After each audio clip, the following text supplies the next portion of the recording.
Letra Vencida, de Machado de Assis. Voz, Iba Mendes. Capítulo 1. Eduardo B. embarca amanhã para a Europa. Amanhã quer dizer 24 de abril de 1861, pois estamos a 23, à noite. Uma triste noite para ele e para Beatriz. Beatriz, repetia ele no jardim, ao pé da janela, donde a moça se debruçava, estendendo-lhe a mão. De cima, porque a janela ficava a 5 palmos da cabeça de Eduardo, de cima respondia a moça com lágrimas, verdadeiras lágrimas de dor. Era a primeira grande dor moral que padecia e, contando apenas 18 anos, começava cedo. Não falavam alto. Poderiam chamar a atenção da gente da casa. Note-se que Eduardo despedira-se da família de Beatriz naquela mesma noite, e que a mãe dela e o pai, ao vê-lo sair, estavam longe de pensar que entre 11h e meia-noite voltaria o moço ao jardim para fazer uma despedida mais formal. Além disso, os 2 cães da casa impediriam a entrada de algum intruso. Se tal supuseram é que não advertiram na tendência corruptora do amor. O amor peitou o jardineiro, e os cães foram recolhidos modestamente para não interromper o último diálogo de 2 corações aflitos. O último? Não é o último. Não pode ser o último. Eduardo vai completar os estudos e tira a carta de doutor em Heidelberg. A família vai com ele, disposta a ficar algum tempo, 1 ano, em França. Ele voltará depois. Tem 21 anos, ela 18. Podem esperar. Não é o último diálogo. Não é o último diálogo.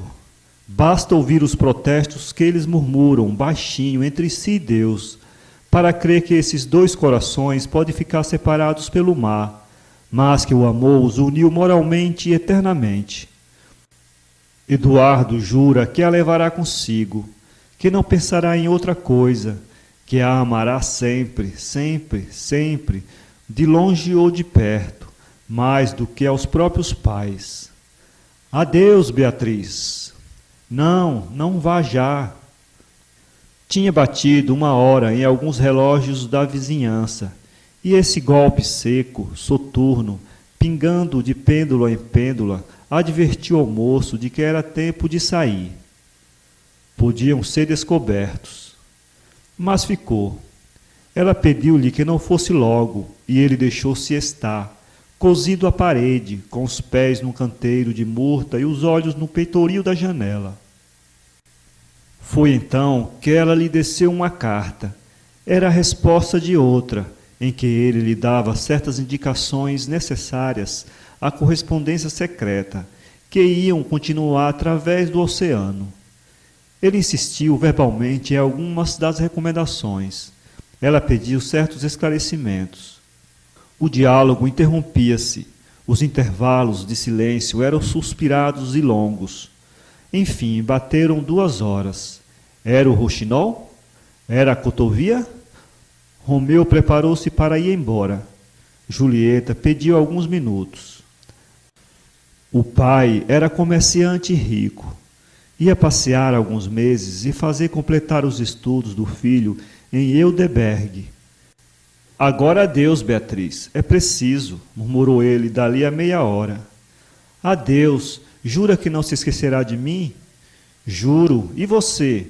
Juro também. Por minha mãe, por Deus. Olhe, Beatriz, aconteça o que acontecer, não me casarei com outra, ou com você ou com a morte. Você é capaz de jurar a mesma coisa? A mesma coisa. Juro pela salvação de minha alma. Meu marido é você, e Deus que me ouve há de ajudar-nos. Crê em Deus, Eduardo. Reza a Deus, pede a Deus por nós. Apertaram as mãos. Mas um aperto de mão era bastante para selar tão grave escritura? Eduardo teve a ideia de trepar à parede, mas faltava-lhe o ponto de apoio. Lembrou-se de um dos bancos do jardim, que tinha dois, do lado da frente. Foi a ele, trouxe-o, encostou-o à parede e subiu. Depois levantou as mãos ao peitoril e suspendeu o corpo. Beatriz inclinou-se, e o eterno beijo de Verona conjugou os dois infelizes. Era o primeiro. Deram 3 horas. Desta vez era a cotovia. Adeus! Adeus! Eduardo saltou ao chão, pegou do banco e foi repô-lo no lugar próprio. Depois tornou à janela, levantou a mão. Beatriz desceu a sua, e um enérgico e derradeiro aperto terminou essa despedida, que era também uma catástrofe. Eduardo afastou-se da parede, caminhou para a portinhola lateral do jardim, que estava apenas cerrada, e saiu. Na rua, a 20 ou 30 passos, ficara de vigia o obsequioso jardineiro, que unira ao favor a discrição, colocando-se a distância tal que nenhuma palavra pudesse chegar-lhe aos ouvidos. Eduardo, embora já lhe houvesse pago a cumplicidade, quis deixar-lhe ainda uma lembrança de última hora, e meteu-lhe na mão uma nota de 5.000 réis. No dia seguinte, verificou-se o embarco. A família de Eduardo compunha-se dos pais e uma irmã de 12 anos. Esta ideia de Heidelberg parecerá um pouco estranha nos projetos de um homem, como João B., pouco ou nada lido em coisas de geografia científica e universitária. Mas, sabendo-se que um sobrinho dele, em viagem na Europa, desde 1857, entusiasmado com a Alemanha, escrevera de Heidelberg algumas cartas exaltando o ensino daquela universidade, ter-se-á compreendido essa resolução. Para Eduardo, o Heidelberg ou Hong Kong era a mesma coisa, uma vez que o arrancavam do único ponto do globo em que ele podia aprender a primeira das ciências, que era contemplar os olhos de Beatriz. Quando o paquete deu as primeiras rodadas na água e começou a mover-se para a barra, Eduardo não pôde reter as lágrimas e foi escondê-las no camarote. Voltou logo acima para ver ainda a cidade, perdê-la pouco a pouco, por uma ilusão da dor, que se contentava de um retalho, tirado à purpura da felicidade moribunda.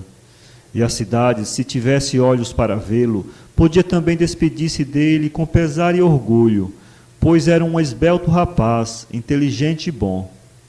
Convém dizer que a tristeza de deixar o Rio de Janeiro também lhe doía no coração. Era fluminense, não saíra nunca deste ninho paterno, e a saudade local vinha casar-se à saudade pessoal. Em que proporções, não sei. Há aí uma análise difícil, mormente agora, que não podemos mais distinguir a figura do rapaz. Ele está ainda na murada. Mas o paquete transpôs a barra e vai perder-se no horizonte. Capítulo 2.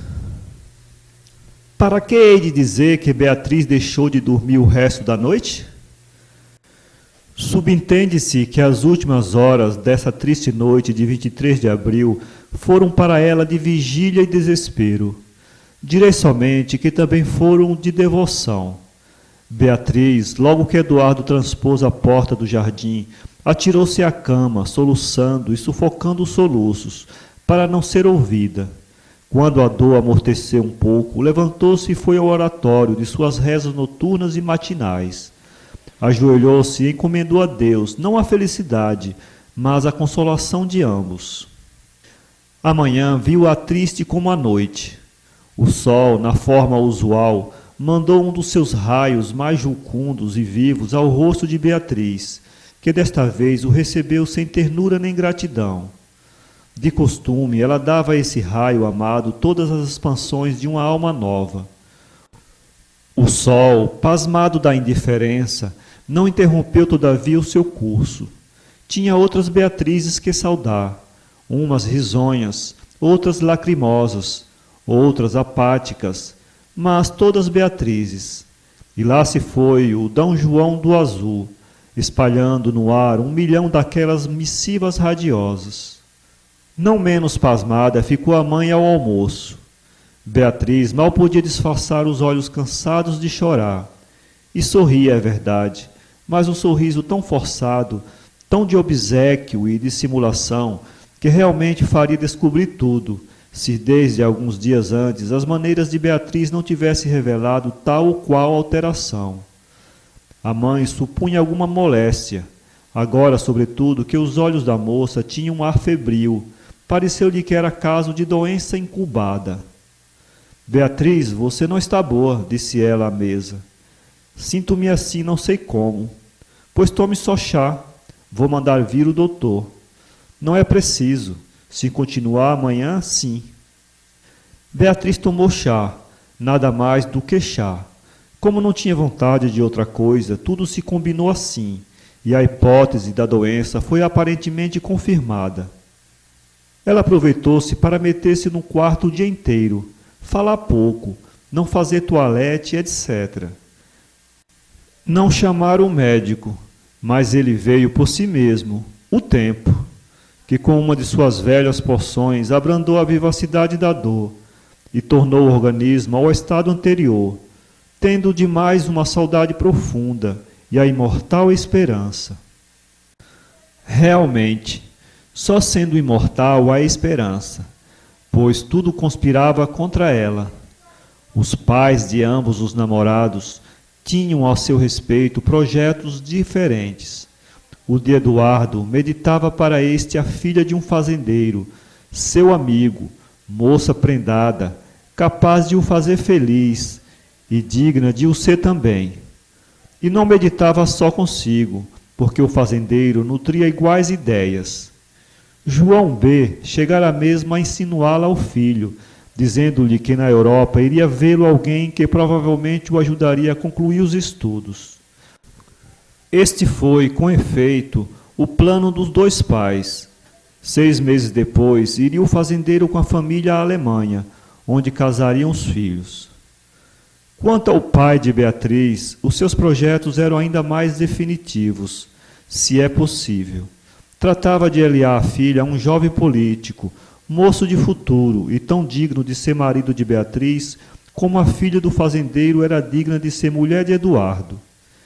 Esse candidato, Amaral, frequentava a casa, era aceito a todos e tratado como pessoa de família, e com um tal respeito e carinho, um desejo tão intenso de o mesclar ao sangue da casa, que realmente faria rir ao rapaz, se ele próprio não tivesse namorado de Beatriz. Mas estava-o, e grandemente namorado, e tudo isso aumentava o perigo da situação. Não obstante, a esperança subsistia no coração de ambos. Nem a distância, nem os cuidados diversos, nem o tempo, nem os pais, nada diminuía o viço dessa flor misteriosa e constante. Não disseram outra coisa as primeiras cartas, recebidas por um modo tão engenhoso e tão simples, que vale a pena contá-lo aqui, para uso de outros desgraçados. Eduardo mandava as cartas a um amigo, este passava-as a uma irmã, que as entregava a Beatriz, de quem era amiga e companheira de colégio. Geralmente, as companheiras de colégio não se recusam a estes pequenos obséquios, que podem ser recíprocos, em todo caso são humanos. As 2 primeiras cartas, assim recebidas, foram a transcrição dos protestos feitos naquela noite de 23 de abril de 1861. Transcrição feita com tinta, mas não menos valiosa e sincera do que se fora com sangue. O mar, que deixou passar essas vozes concordes de 2 almas violentamente separadas, continuou o perpétuo movimento da sua instabilidade. Capítulo 3. Beatriz voltou aos hábitos anteriores, aos passeios, saraus e teatros do costume. A tristeza, de aguda que era e manifesta, tornou-se escondida e crônica. No rosto era a mesma Beatriz, e tanto bastava à sociedade. Naturalmente não tinha a mesma paixão da dança, nem a mesma vivacidade de maneiras, mas a idade explicava a atenuação. Os 18 anos estavam feitos. A mulher completara-se. 4 meses depois da partida de Eduardo, entendeu a família da moça apressar o casamento desta, e eis aqui as circunstâncias da resolução. Amaral cortejava a moça ostensivamente. Dizia-lhe as finezas usuais, frequentava a casa, ia aonde ela fosse. Punha o coração em todas as ações e palavras. Beatriz entendia tudo e não respondia nada. Usou 2 políticas diferentes. A primeira foi mostrar-se de uma tal ignorância que o pretendente achasse mais razoável esquecê-la. Pouco durou esta. Era improfícua, tratando-se de um homem verdadeiramente apaixonado. Amaral teimou. Vendo-se desentendido, passou à linguagem mais direta e clara. Então começou a segunda política. Beatriz mostrou que entendia, mas deixou ver que nada era possível entre ambos. Não importa, ele temou ainda mais. Nem por isso venceu.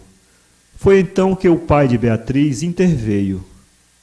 Beatriz, disse-lhe o pai, tenho um marido para ti, e estou certo que vais aceitá-lo.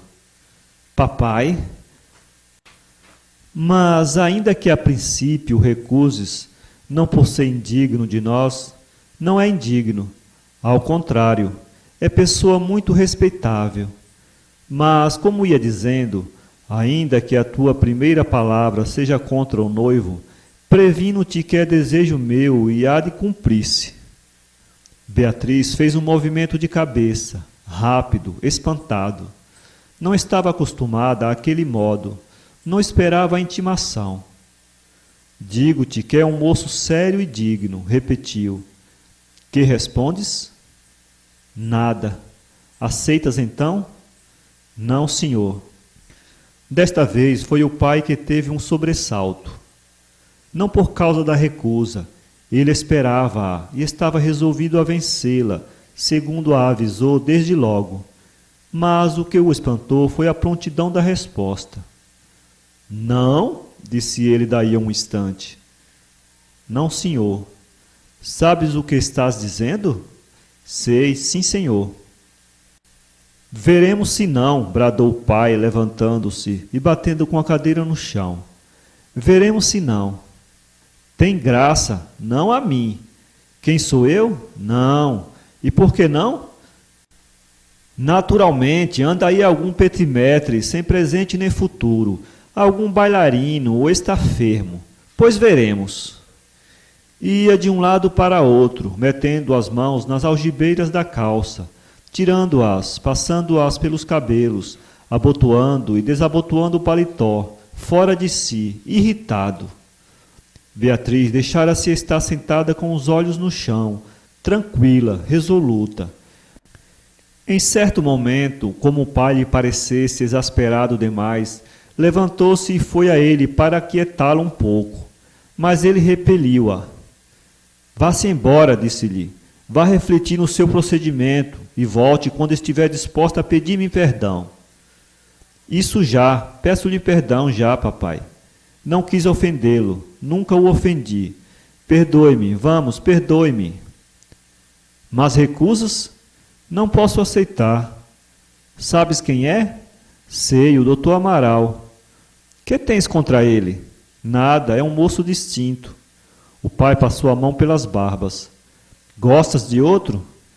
Beatriz calou-se. Vejo que sim. Está bem. Quem quer que seja, não terá nunca a minha aprovação. Ou o doutor Amaral ou nenhum mais. Nesse caso, nenhum mais, respondeu ela. Veremos. Capítulo 4. Não percamos tempo. Beatriz não casou com o noivo que lhe davam. Não aceitou outro que apareceu no ano seguinte. Mostrou uma tal firmeza e decisão que encheu o pai de assombro. Assim se passaram os 2 primeiros anos. A família de Eduardo voltou da Europa. Este ficou para tornar quando acabasse os estudos. Se me parecesse, ia já, dizia ele em uma carta à moça, mas quero conceder isto, ao menos, a meu pai, concluir os estudos. Que ele estudava é certo, e não menos certo é que estudava muito. Tinha vontade de saber, além do desejo de cumprir, naquela parte, as ordens do pai. A Europa oferecia-lhe também alguns recreios de diversa espécie. Ele ia nas férias à França e à Itália, ver as belas artes e os grandes monumentos. Não é impossível que, algumas vezes, incluísse num capítulo das artes e na classe dos monumentos algum namoro de ordem passageira. Creio mesmo que é negócio liquidado. Mas em que é que essas pequenas excursões em terra estranha lhe faziam perder o amor da pátria, ou menos figuradamente, em que é que essas expansões miúdas do sentimento diminuíam o número e a paixão das cartas que mandava a Beatriz? Com efeito, as cartas eram as mesmas de ambos os lados, escrita com igual ardor as 2 primeiras semanas, e nenhum outro método. O método era o de um diário. As cartas eram compostas dias por dia, como uma nota dos sentimentos e dos pensamentos de cada um deles, confissão de alma para alma. Parecerá admirável que este uso fosse constante no espaço de 1, 2, 3 anos, que diremos 5 anos, 7 anos. 7, sim, senhora, 7 e mais. Mas fiquemos no 7, que é a data do rompimento entre as 2 famílias. Não importa saber por que brigaram as 2 famílias. Brigaram, é o essencial. Antes do rompimento, desconfiaram os 2 pais que os filhos tinham se jurado alguma coisa antes da separação, e não estavam longe de concordar em que se casassem. Os projetos de cada um deles tinham naufragado. Eles estimavam-se. Nada havia mais natural do que aliarem-se mais intimamente. Mas brigaram. Veio não sei que incidente estranho, e a amizade converteu-se em ódio. Naturalmente, um e outro pensaram logo na possibilidade do consórcio dos filhos, e trataram de afastá-los. O pai de Eduardo escreveu a este, já diplomado, dizendo que o esperasse na Europa. O de Beatriz inventou um pretendente, um rapaz desambicioso que jamais pensaria em pedi-la, mas que o fez, animado pelo pai. Não, foi a resposta de Beatriz. O pai ameaçou-a. A mãe pediu-lhe por tudo o que havia de mais sagrado que aceitasse o noivo. Mostrou-lhe que eles estavam velhos e que ela precisava ficar amparada. Foi tudo inútil. Nem esse pretendente, nem outros que vieram, uns por mão do pai, outros por mão alheia. Beatriz não iludia ninguém, ia dizendo a todos que não. Um desses pretendentes chegou a crer-se vencedor. Tinha qualidades pessoais distintas, e ela não desgostava dele. Tratava-o com muito carinho, e pode ser que sentisse algum princípio de inclinação. Mas a imagem de Eduardo vencia tudo. As cartas dele eram um prolongamento de uma alma querida e amante, e aquele candidato, como os outros, teve de recuar vencido. Beatriz, vou morrer dentro de poucos dias, disse-lhe um dia o pai. Por que não dás o gosto de deixar-te casada? Qual morrer? E não respondia a outra parte das palavras do pai. Eram já passados 9 anos da separação. Beatriz tinha então 27. Via chegar aos 30 com tranquilidade e a pena na mão. Não seriam já diárias as cartas, mas eram ainda e sempre pontuais. Se algum paquete não as trazia ou levava, a culpa era do correio, não deles. Realmente, a constância era digna de nota e admiração. O mar separava-os, e agora o ódio das famílias. E além desse obstáculo, deviam contar com o tempo, que tudo afrouxa, e as tentações que eram muitas de um e outro lado, mas, apesar de tudo, resistiam. O pai de Beatriz morreu dali a algumas semanas. Beatriz ficou com a mãe, senhora achacada de moléstias e cuja vida naturalmente não iria também muito longe. Esta consideração deu-lhe ânimo para tentar os últimos esforços e ver se morria deixando a filha casada. Empregou os que pôde, mas o resultado não foi melhor. Eduardo, na Europa, sabia tudo. A família dele trasladou-se para lá, definitivamente, para o fim de o reter, e tornar impossível o encontro dos dois. Mas, como as cartas continuavam, ele sabia tudo o que se passava no Brasil. Teve notícia da morte do pai de Beatriz e dos esforços empregados por ele e depois pela mulher viúva para estabelecer a filha. E soube, pode imaginar-se com que satisfação, da resistência da moça. O juramento da noite de 23 de abril de 1861 estava de pé, cumprido, observado à risca, como um preceito religioso, e, o que é mais, sem que lhes custasse mais do que a pena da separação. Na Europa morreu a mãe de Eduardo, e o pai teve um instante ideias de voltar ao Brasil, mas era odiento, e a ideia de que o filho podia então casar com Beatriz fixou-o em Paris. Verdade é que ela não deve estar muito tenra, dizia ele consigo. Eram então passados 15 anos. Passaram-se mais alguns meses, e a mãe de Beatriz morreu. Beatriz ficou só, com 34 anos. Teve ideia de ir para a Europa, com alguma dama de companhia. Mas Eduardo contava então vir ao Rio de Janeiro arranjar alguns negócios do pai, que estava doente. Beatriz esperou, mas Eduardo não veio. Uma amiga dela, confidente dos amores, dizia-lhe: realmente, Beatriz, você tem uma paciência. Não me custa nada, mas esperar tanto tempo, 15 anos. Nada mais natural, respondia a moça. Eu suponho que estamos casados e que ele anda em viagem de negócios. É a mesma coisa. Essa amiga estava casada. Tinha já 2 filhos. Outras amigas e companheiras de colégio tinham casado também. Beatriz era a única solteira, e solteira abastada e pretendida. Agora mesmo não lhe faltavam candidatos, mas a fiel Beatriz conservava-se como dantes. Eduardo não veio ao Brasil, segundo contava, nem naquele nem no ano seguinte. As doenças do pai agravaram-se, tornaram-se longas, e nisto correram mais 2 anos. Só então o pai de Eduardo morreu, em Nice, no fim de 1878.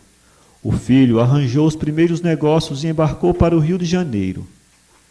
Enfim, tinham passado 18 anos, posto que eles tivessem trocado os retratos mais de uma vez durante esse lapso de tempo, acharam-se diferentes do que eram na noite da separação. Tinham passado a idade dos primeiros ardores, o sentimento que os animava era brando, embora tenaz. Vencida a letra, era razoável pagar, era mesmo obrigatório. Trataram dos papéis, e dentro de poucas semanas, nos fins de 1878, cumpriu-se o juramento de 1861. Casaram-se, e foi para Minas, donde voltaram 3 meses depois. São felizes? Perguntei a um amigo íntimo deles, em 1879. Eu lhe digo, respondeu esse amigo observador, não são felizes nem infelizes. Um e outro receberam do tempo a fisionomia definitiva, apuraram as suas qualidades boas e não boas, deram-se a outros interesses e hábitos, colheram o fastio e a marca da experiência, além da surdina que os anos trazem aos movimentos do coração. E não viram essa transformação operar-se dia por dia. Despediram-se uma noite em plena florescência da alma, para encontrarem-se carregados de fruto, tomados de ervas parasitas e com certo ar fadigado.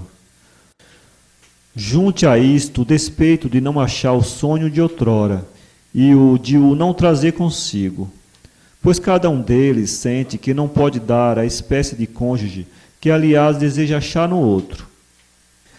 Pense mais no arrependimento possível e secreto de não ter aceitado outras alianças, em melhor quadra, e diga-me se podemos dizê-lo totalmente felizes. Então infelizes? Também não. Vivem, respeitam-se, não são infelizes. Não podemos dizer que são felizes. Vivem, respeitam-se, vão ao teatro. São Paulo, 2016.